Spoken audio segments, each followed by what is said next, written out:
escuchan ahí mejor? Ahí. Mejor. Bueno, bien pegado.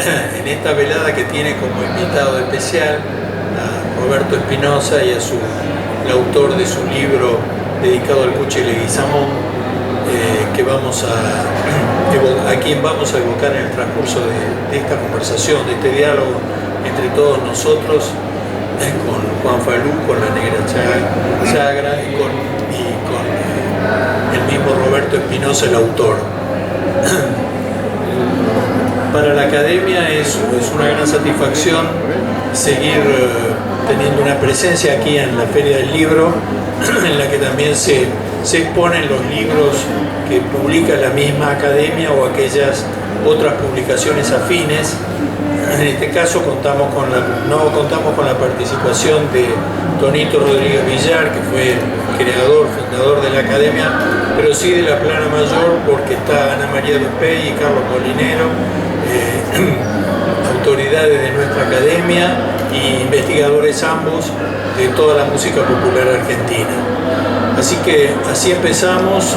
Yo qué puedo decir, voy a decir dos cosas de tipo técnico como músico, que a mí Cuchi siempre me asombró por la audacia de sus desarrollos melódicos. Nunca pensó en que fueran incantables, cuando en realidad eran de una dificultad tremenda.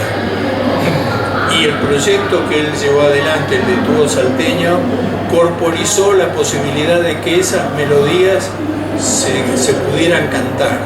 Ellos demostraron que esas canciones eran cantables y, por supuesto, con el concepto armónico tan particular que él tuvo y que desarrolló desde el piano, lograron una combinación que no se ha vuelto a repetir, fue de una originalidad única.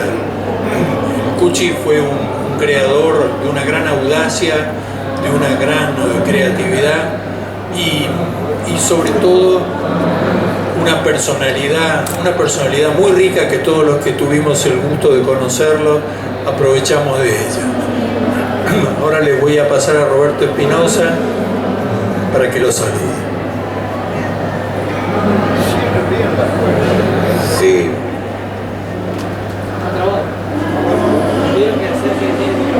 Que hagamos así, ¿no? Bravo. Bueno, gracias por venir. El Cuchi Leguizamón es uno de los grandes duendes de nuestro folclore por varios motivos, no solo como músico, sino como pensador, un crítico de la realidad, de la sociedad, de consumo, fundamentalmente, y uno de los grandes creadores del folclore, Yupanqui, por ejemplo. Bueno, con el Cuchi, yo la primera vez que lo conocí fue en un recital en un hotel céntrico. A él le gustaban las pequeñas salas donde él podía dialogar con el público. A él le gustaba contar historias, digamos, no le gustaban las grandes salas. Entonces, él hablaba de sus personajes, hablaba sobre la música. Y después, en el año 88, oportunidad en que la Universidad de Tucumán le hacía un homenaje, le hice la primera entrevista al Cuchi. Cuchi era un hombre de una gran cultura, de una gran ironía, y era un pensador, no solo era un músico, también pensaba sobre la música, era un estudioso. Y me acuerdo que, en esa oportunidad fuimos a la sala de la universidad, el auditorio Birla, y él quería probar el piano. Ahí charlando, tocó algunas zambas, la zamba del espejo, por ejemplo, que él le dedicó a Eric Satie, un compositor francés al cual él admiraba. Tocó la Santa Mariana, que era la última zamba que había hecho con Miguel Ángel Pérez, con quien hizo las últimas composiciones. Ya Manuel Castilla había muerto en 1980, que fue su gran ladero. Bueno, la cuestión es que en un segundo momento él ha ido 3 o 4 veces, iba a un resto bar que se llama Boulevard Concert, donde, bueno, el Cuchi se sentía cómodo, era un matrimonio el que manejaba ese resto bar. Y recuerdo que, bueno, le digo a la madre de mi hija, que es pianista, le digo, vení, le digo, tenés que conocerlo al Cuchi. Le dice, no. Bueno, vamos a verlo al Cuchi. Y bueno, el Cuchi se entera que tocaba música clásica, se pone a hablar de Erik Satie con una autoridad, de las tensiones armónicas, o sea, ahí te dabas cuenta que él no era un improvisado, el tipo estudiaba. Bueno, la cuestión es que hay una anécdota muy linda porque en ese momento, mi esposa en ese momento estaba de 6 o 7 meses. Entonces el Cuchi dice, ¿y ya saben qué? No, Cuchi, le digo, no se ha hecho ninguna ecografía, cosa que después era cada media hora le hacen ecografía a la embarazada. Y dice, dice, porque hay una prueba que hacían los incas. Los incas, sí, dice. A ver, mija, dice. Y el Cuchi coqueaba, era un gran coqueador, estaba con el bicarbonato. Pegate, dice, con saliva, la hoja en la punta de la nariz. Soplar. Si cae de la parte lisa, es mujer, y si cae de la nervadura, es varón. Bueno, la cuestión es que hace la prueba. Claro, era una ternura el Cuchi, un tipo de 77 años tirado bajo la mesa buscando la hoja. Va a ser chinita, dice. Bueno, vamos a la semana a verlo al ginecólogo. Y le digo, sí, le digo, ¿y podemos saber el sexo del bebé? De la bebé. No, dice, mirá, le digo, el Cuchi ha hecho una prueba que hace la Inca. Le cuento la prueba. No, dice, ¿qué sabe el Cuchi? Y le digo, ¿y cómo sabés vos?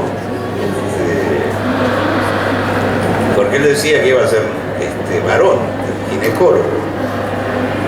Y dice, bueno, dice, yo sé que va a ser varón porque a partir de los 7 meses, si los latidos se hacen más lentos, es varón. Y si siguen rápido, porque las mujeres son aceleradas, dicen, hacen mujer. Y le digo, ¿y dónde están los científicos tuyos? No, dice, yo hace 20 años, dice que soy ginecólogo. Bueno, le digo, pero no hay ningún fundamento.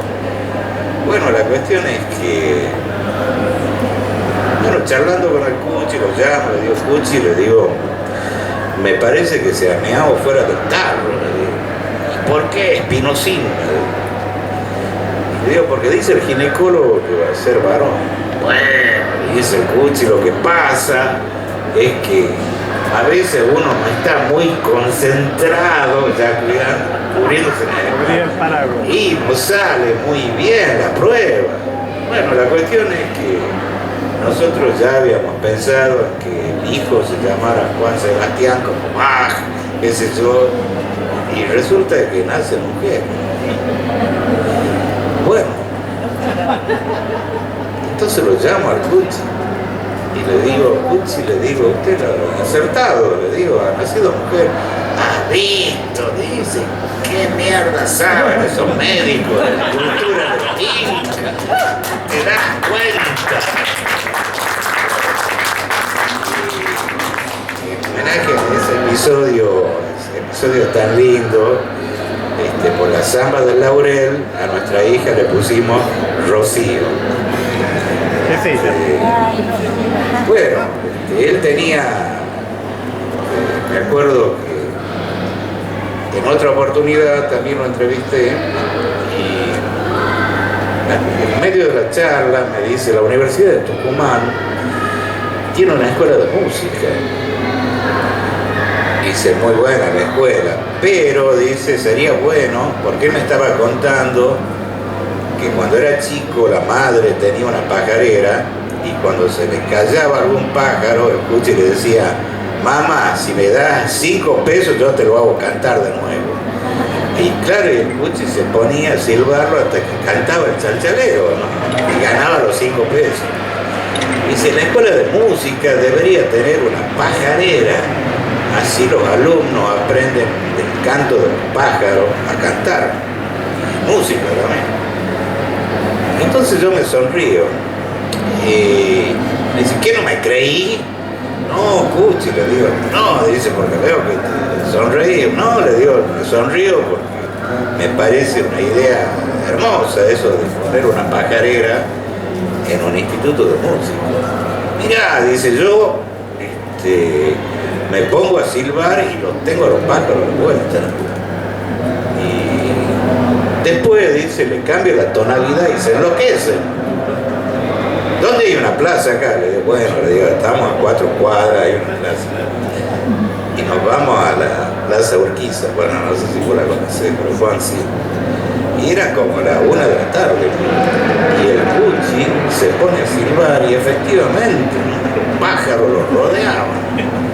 Y dice, mirá, dice, ahora nos vamos a divertir. Y le silbaban a cuarta más baja.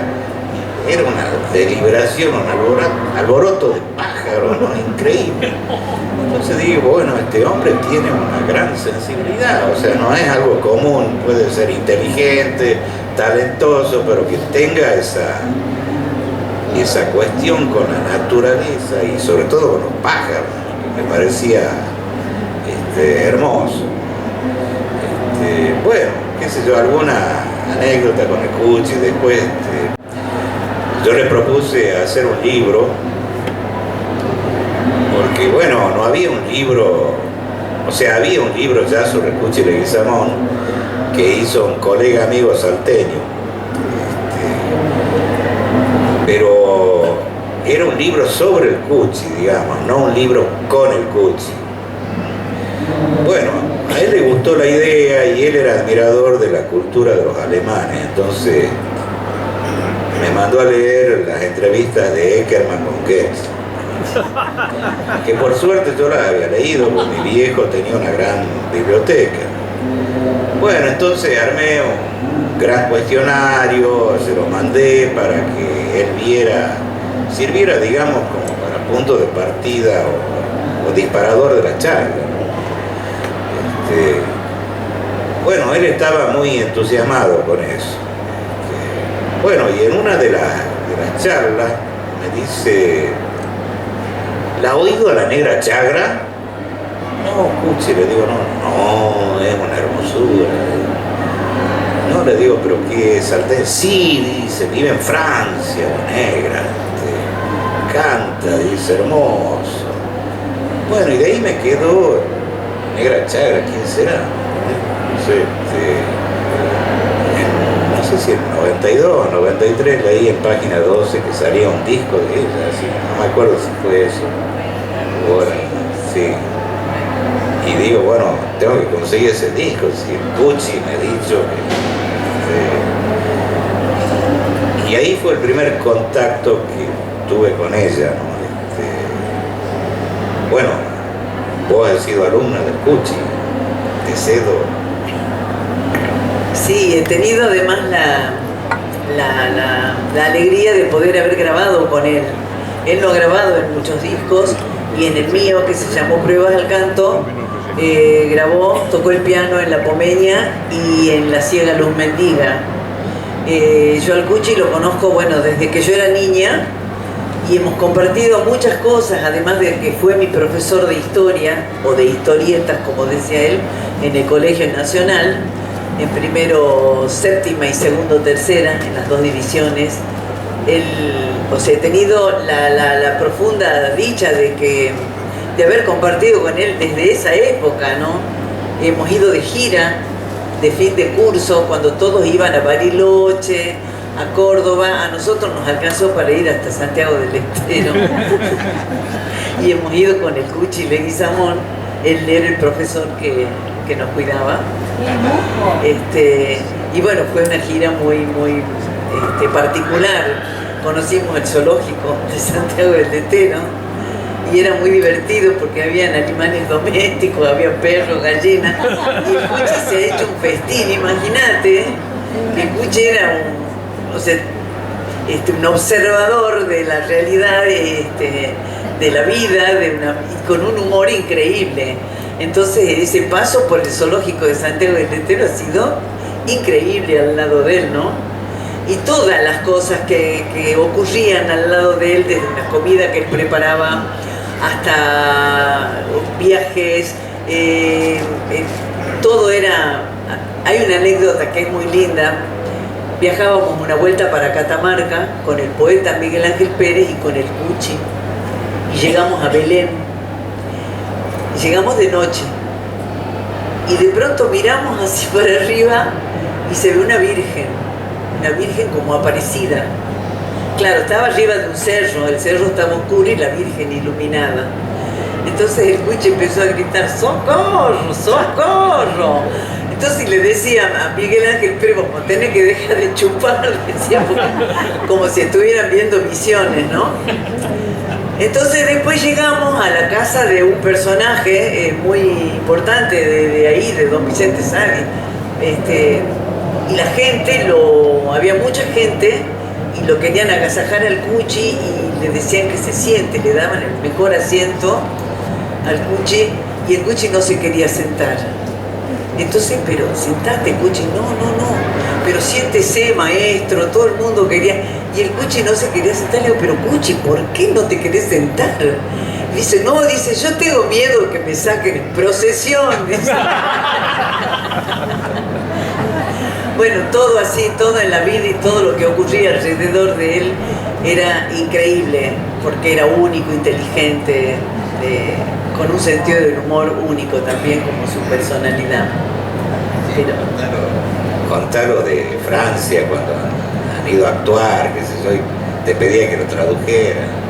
Claro, hemos hecho una gira con el Cuchi por la Costa Azul, hermosísima, en lugares muy hermosos tocábamos.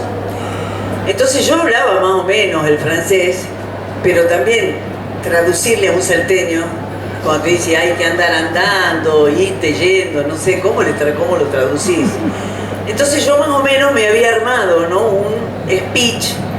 Entonces él de pronto hablaba y explicaba un tema, explicaba quién era la Pomeña, y tardaba 5 minutos, y yo en medio minuto hacía la traducción. Entonces me miraba y me decía: no, me estás jodiendo. Si yo estoy traduciendo, yo cuento la idea, Cuchi, y pasaba al revés. A veces él explicaba algo cortito y yo lo decía en francés muy largo. Y discutíamos ahí en el escenario, pero no había nadie que hablara castellano, o sea que no se daban cuenta del desacuerdo, pero era muy divertido, era muy... Yo trataba de traducir como podía lo que él decía, que eran genialidades, y lamentablemente no me daba el cuero para poder transmitir eso exactamente. Pero cuando él se ponía a tocar el piano, ya no hacía falta más palabras, ¿no? Su huelga.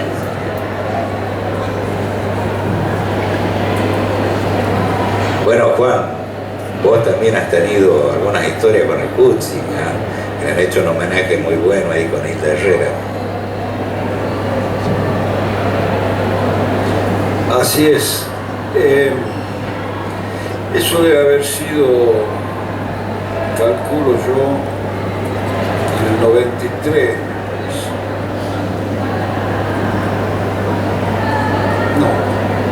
No, era un ciclo llamado Maestro del Alma, me parece que empezó en el 93.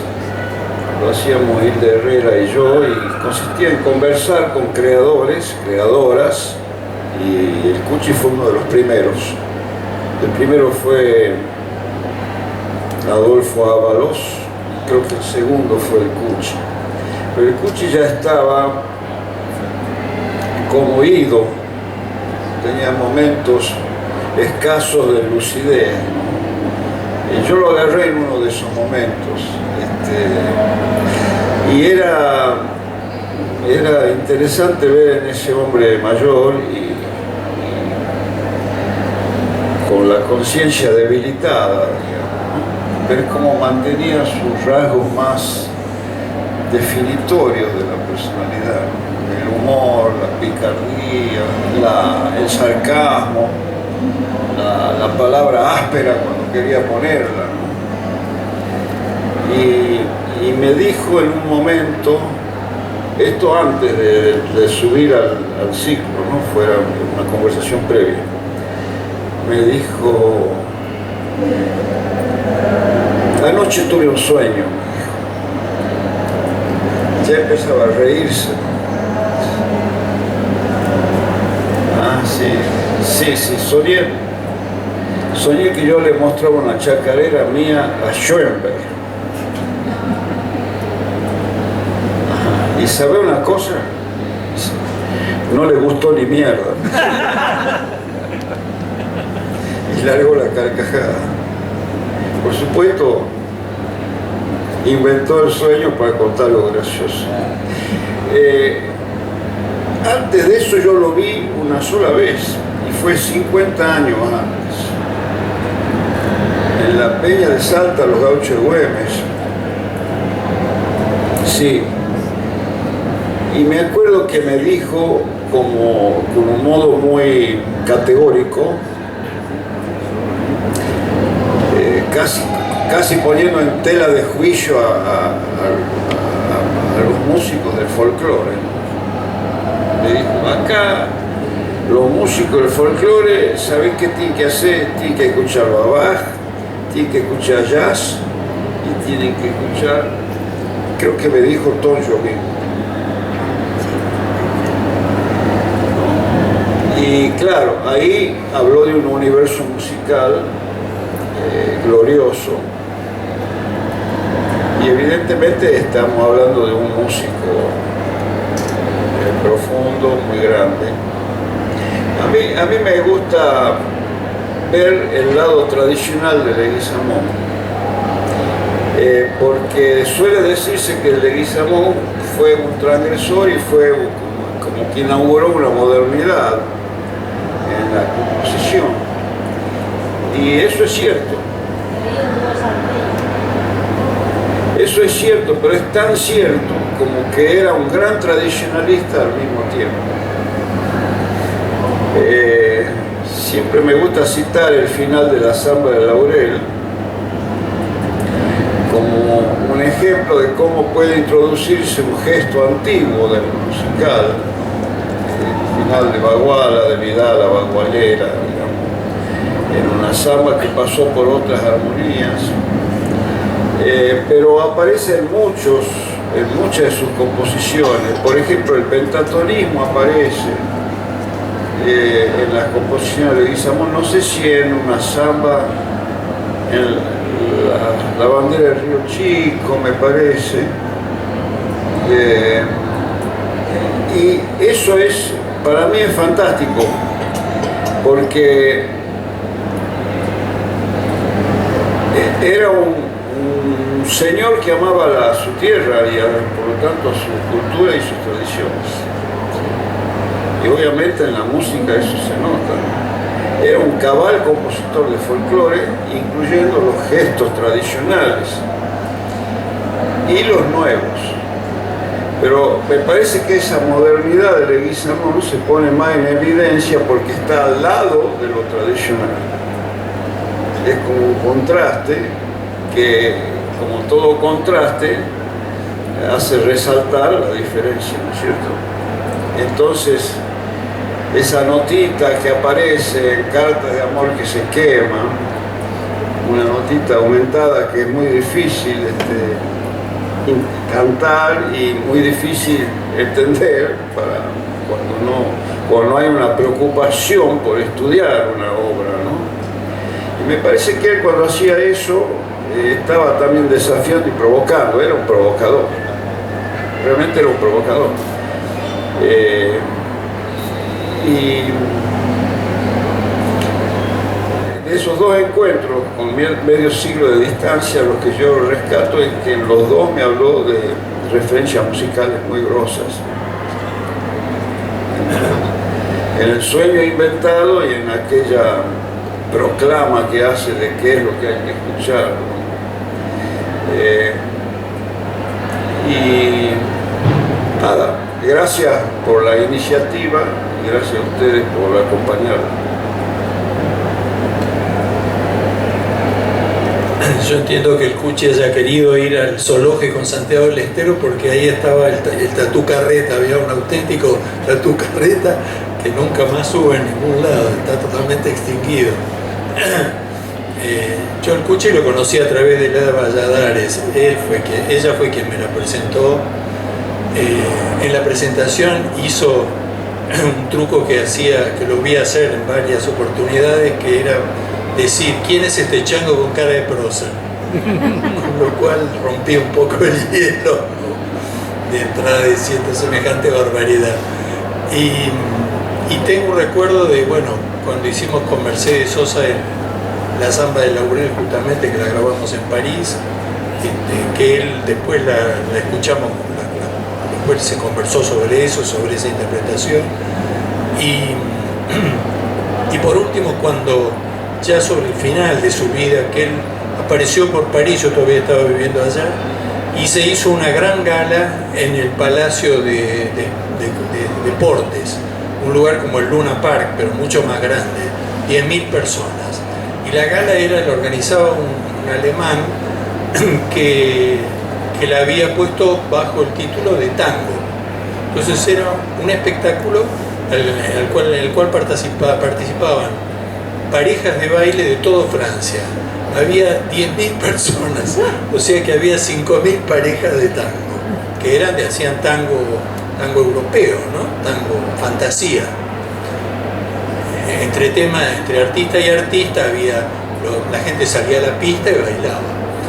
Y entonces le habían invitado a Julia Migenes Johnson, que era una soprano, una mezzo extraordinaria, que la que hizo Carmen en algún momento en la película de Carmen, que cantó la habanera de Carmen, que más o menos se parecía un poco a un tango, ¿no? La gente, bueno, ella era muy famosa en ese entonces, aplaudió. Después vino Susana Rinaldi. Susana, bueno, hizo lo suyo con propiedad, era muy cantado para todos ellos, en realidad había como demasiada letra. Y por fin, al final, fuimos Miguel Ángel Estrella y yo con una pequeña orquesta de cámara y el Cuchi, ¿no? Nosotros hicimos lo nuestro. Yo ya sentí un cierto rumor ahí en las tribunas, ¿no? Un rumor había cuando hicimos lo nuestro. Por más que Miguel Ángel era un extraordinario expositor y se metía al público entero en su bolsillo, pero aún así, cuando llegó el momento de la música, exactamente no era lo que la gente había ido a escuchar. Entonces al final apareció el Cuchi como figura central. Y se hizo la presentación y él se sentó en el piano y empezó a tocar una chacarera. Ahí ya la indignación iba subiendo de toda la tribuna, en vez de apreciar la cosa maravillosa que él estaba haciendo, porque había que escucharlo a él tocando su propia música, ¿no? Y así terminó una de sus últimas presentaciones en Francia, creo yo, que después yo supe que él tenía obra académica incluso escrita. Él había hecho trabajos en los que aspiraba a encontrar un lenguaje argentino y universal y contemporáneo, ¿no? O sea que a él le interesaba, como dice Juan, toda la música y toda la música buena. Sí, bueno, el Cuchi era un tipo muy inquieto. Él compuso una pieza dodecafónica, inspirada en Schoenberg, se llama Preludio y Jadeo, y que es una obra muy poco conocida. La orquestó Virtud Maraño y la estrenó la orquesta de Entre Ríos, creo, pero los años 70, por ahí, una obra que tiene él la compuso en la década del 60, más o menos. O sea que bueno, eso habla de una inquietud. No era un músico que se concentraba solo en el folclore, como dice Juan. Escuchaba a Jobim, Bill Evans, le gustaba mucho, digamos. Y pienso que bueno, es cierto, el Cuchi ha hecho evolucionar el folclore de algún modo. O sea, no era un revolucionario como puede haber sido Piazzolla, que hay un antes y después de Piazzolla. Bueno, él era por ejemplo, hizo un concierto de campanas en Salta y en Tucumán, que fue todo un acontecimiento, me acuerdo, en el año 81, a través de 4 iglesias en Tucumán, distantes de una cuadra y media, bueno, armó una especie de mini concierto con 4 movimientos, que había una baguala, había una cueca, había una chacarera, y él tomó la tarea muy en serio, porque se fue un mes antes, trabajó con chicos de la escuela de música, y con un walkie-talkie se comunicaba con las otras iglesias, los changos que estaban ahí, digamos. Y en el momento dado que se hacía la procesión de la Virgen de la Merced, que es la Virgen de los Tucumanos, se detenía y comenzaba el concierto. Él lo había hecho unos años antes en Salta, no sé si vos llegaste a escucharlo. Y después quería hacer un concierto con pitos de locomotoras, que al final no lo pudo hacer, pero bueno, eso habla de una mente inquieta, digamos, que sí, totalmente, exactamente. A él le gustaba mucho Beethoven, le gustaba Ravel, por supuesto Eric Satie, y él siempre hablaba de Schoenberg, de Alban Berg, el Alban Berg, él. Sí. Bueno, no sé, era un hombre de una conversación interminable, además era divertido, tenía una gran ironía, una carcajada diabólica, así del diablo, ¿no? Era como que el Cuchi tenía bastante de diablillo, digamos, ¿no? Hermoso eso, ¿no?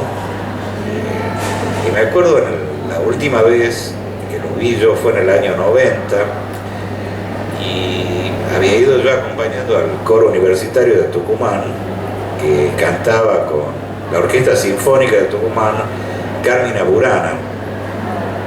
Entonces lo hablé al Cuchi, le digo, estoy acá y quiero verlo. Bueno, dice, veniste, qué sé yo. La cuestión es que le digo, voy a ir a la siesta.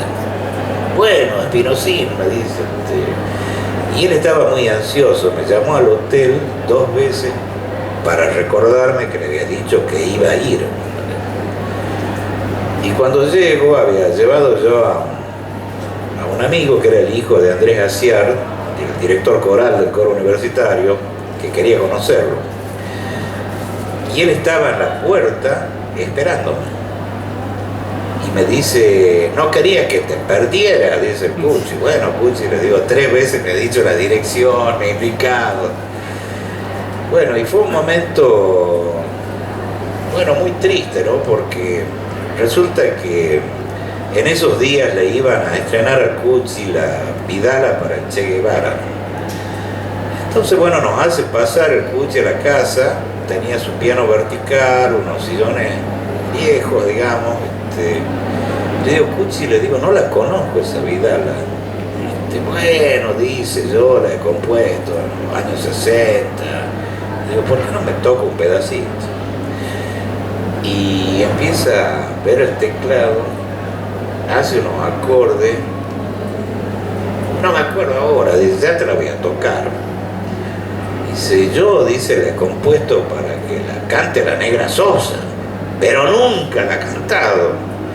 Le digo, Cuchi, se imagina toda la gente que le pedía a la Mercedes Sosa que le cante temas, ¿me entendés? Y después le digo a la Mecha, ahí el Cuchi te guarda algún rencor. Mirá, dice, sí me la ha pasado, pero yo recién empezaba y era muy difícil y no la podía cantar. Y después pasó el tiempo y ya no. Otro que le cobraba factura a la Mecha era el Chivo Valladares también, que había hecho las 8 piezas con Raúl Galán y la Mercedes le cantó una. Y renegaba el Chivo, decía, no me ha cantado las otras 7.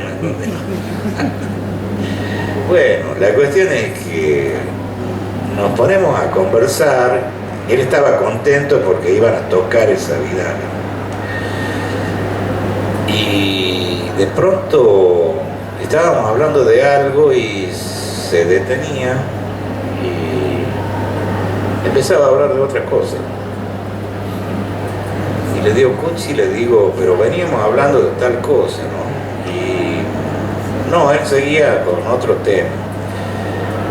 Y me dice, mira, dice, te voy a tocar la viudita, que era la samba que le encantaba. En los últimos años él siempre tocaba la viuda y la Santa Mariana era, ¿no?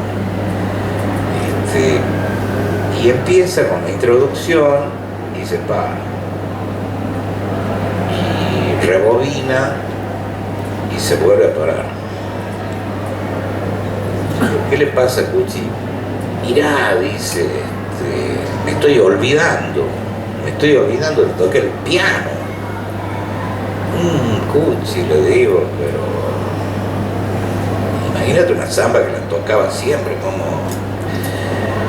Y le digo, bueno, qué macana, le digo, porque para un músico que se olvide de tocar el piano, por ahí capaz que mejor, le digo, que uno se agarre un cáncer, pero bueno, no perdés tu capacidad musical, digamos, que es la esencia de él, ¿me entendés? Mirá, dice Spinozzi, voy a empezar a estudiar de nuevo el piano, y esta vez te prometo que voy a estudiar bien. Bueno, y así seguimos charlando, y digo yo, bueno, ya la idea de hacer el libro no tenía sentido, porque él tenía grandes lagunas, y ya se veía que los últimos 8 años, bueno, fue avanzando, era una variante del Alzheimer lo que él le agarró. Y llegó un momento en que, bueno, ya él no sabía quién era. Y me acuerdo, me contaba Miguel Ángel Pérez que ya no lo iba a visitar porque le daba tanta tristeza semejante tipo, el Cuchi Leguizamón, y no lo reconocía a los amigos. Dice, me daba una gana de llorar. Bueno, qué sé yo, fue un momento triste, digamos, porque él, pese a todo, tenía esperanza de recuperar la memoria. Y me dice, bueno, te voy a tocar la chacarera de la muerte, que esa también la tocaba bastante en los últimos tiempos. Bueno, y no se acordaba. Empezó con los acordes, a buscar las notas, ¿no? Y uno veía eso un poco con desesperación, ¿no? Porque, sí. Sobre el final de su vida me contaba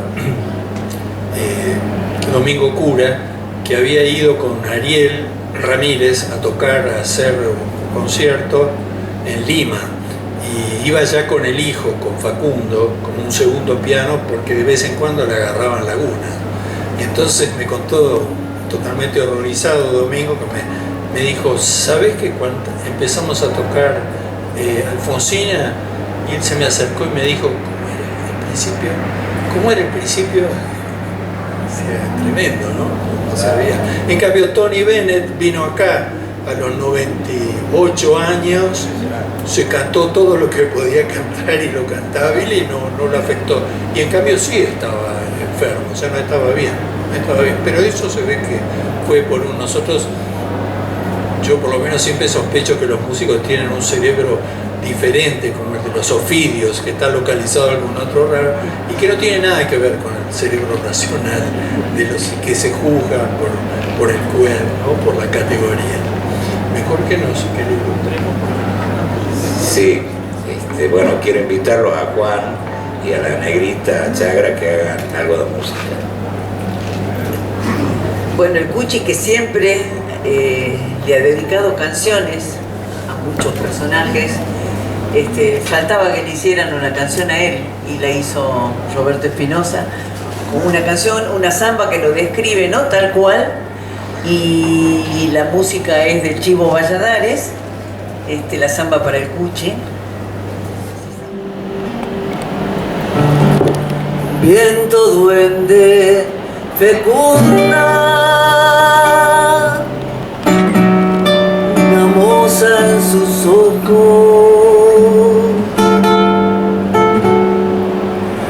por el monte de su risa se alborotan los rococos, por el monte de su risa se alborotan los rococos.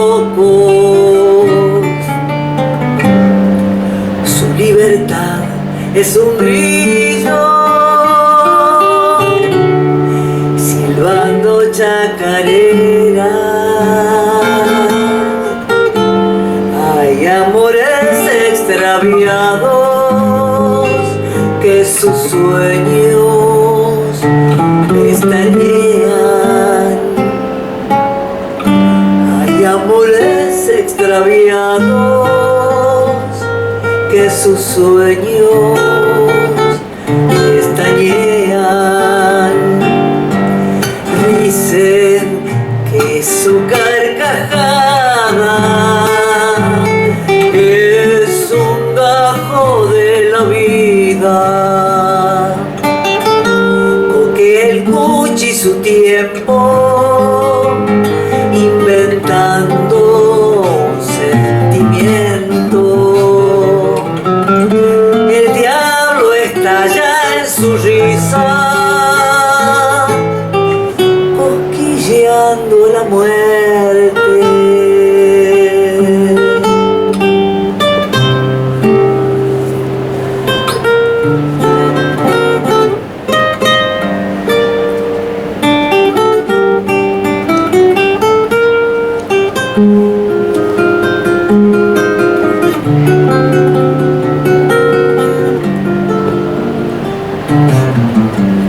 Cuando Manuel despereza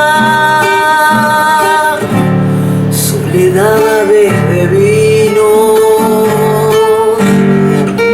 los zorros de su ironía trenzan raras fechorías. Los zorros de su ironía trenzan raras fechorías. Hay un rumor de boliches que en el vino se mece.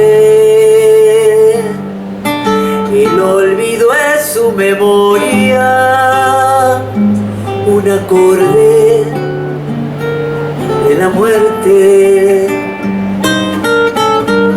El olvido es su memoria, un acorde de la muerte. Brotan de su carcajada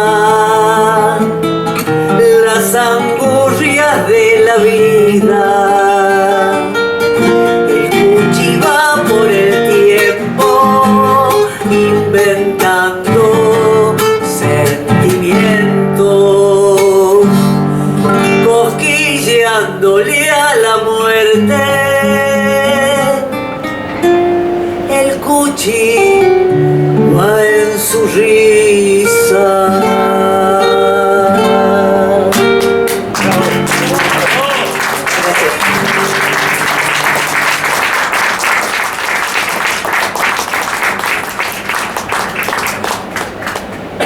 ¿Se escucha? No, si no se va a escuchar.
¿Quieres cantar?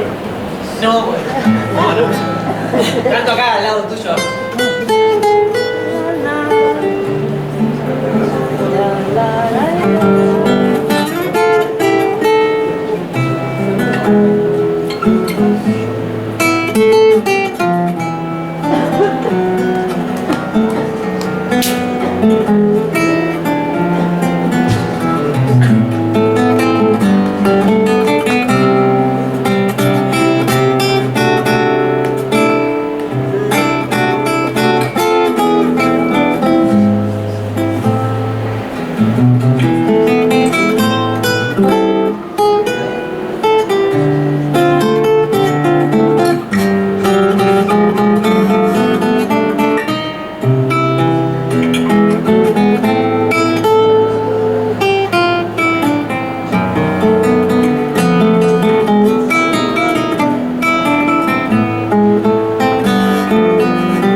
Bueno, en primer lugar, el libro del Cuchi se incluyen 5 entrevistas que yo le he hecho, que son largas, donde habla de todos los temas, de religión, de política, de música, y hay testimonios de varios de nuestros mejores artistas: Juan, La Negra, Carlitos Molinero, está Lorena Astudillo, Liliana Herrero, y quisiera recordar a los que ya no están y que están en el libro: a Manolo Juárez, a Violeta Gemsi de Gainza, a Jorgito Marciali, a Gerardo Núñez, al Gordo Sarabia de los Chalchaleros. Bueno, en fin, que ellos han enriquecido este trabajo, que es un trabajo periodístico, no es biográfico, pese a que tiene una biografía. Además está toda la obra del Cuchi registrada en Sadaic, salvo algunas obras que él no las registró, como la Samba del Espejo, que él la compuso en el 87, pero que no está registrada y por lo tanto no hay partitura de eso. Bueno, para mí ha sido hermoso poder hacer este libro, porque he cumplido con el deseo que teníamos con el Cuchi de que alumbrara algo entre los dos. No hay muchos trabajos que se han hecho sobre el Cuchi. Yupanqui debe tener como 40 libros que le han dedicado. Y el Cuchi tenía libro que ha hecho Humberto Echechurri, un colega del diario El Tribuno de Salta. Y este libro, no conozco otro. Después hay una excelente tesis que ha hecho Roberto Almeida, muy buen trabajo. Y el libro del Cuchi no se agota solamente en los testimonios de gente, artistas que lo han conocido, que lo han tratado, que cuentan anécdotas, sino también de estudiosos del CONICET que abordan distintos aspectos de la obra del Cuchi. Hay, por ejemplo, también un análisis sobre la obra dodecafónica que hizo el Cuchi de Preludio y Jadeo, que escribió Eduardo Alonso Crespo. Bueno, uno de los trabajos de Diego Madoeri, que es un investigador de La Plata, toma la primera parte de la producción del Cuchi, que curiosamente la mayoría de las grabaciones se la hicieron los fronterizos. Era la parte tradicional que decía Juan del Cuchi, y que es la menos, ahora digamos, la menos conocida. Tocan la última etapa de la obra del Cuchi a partir del dúo salteño, pero bueno, tenía clásicos que eran muy populares en su momento, ¿no? Y después hay un trabajo de Irene López, me parece, también del CONICET, muy bueno, donde ella toma otro aspecto, el aspecto de la música social del Cuchi, ¿no? De manera que yo lo que he tratado es de que hubiera distintos abordajes sobre la figura de él, no solo quedarse en lo anecdótico, sino, bueno, demostrar esta cuestión coral, ¿no? Que era un tipo realmente multifacético, Leguizamón. Y bueno, les agradezco la presencia y espero que la hayan pasado bien. Muchas gracias.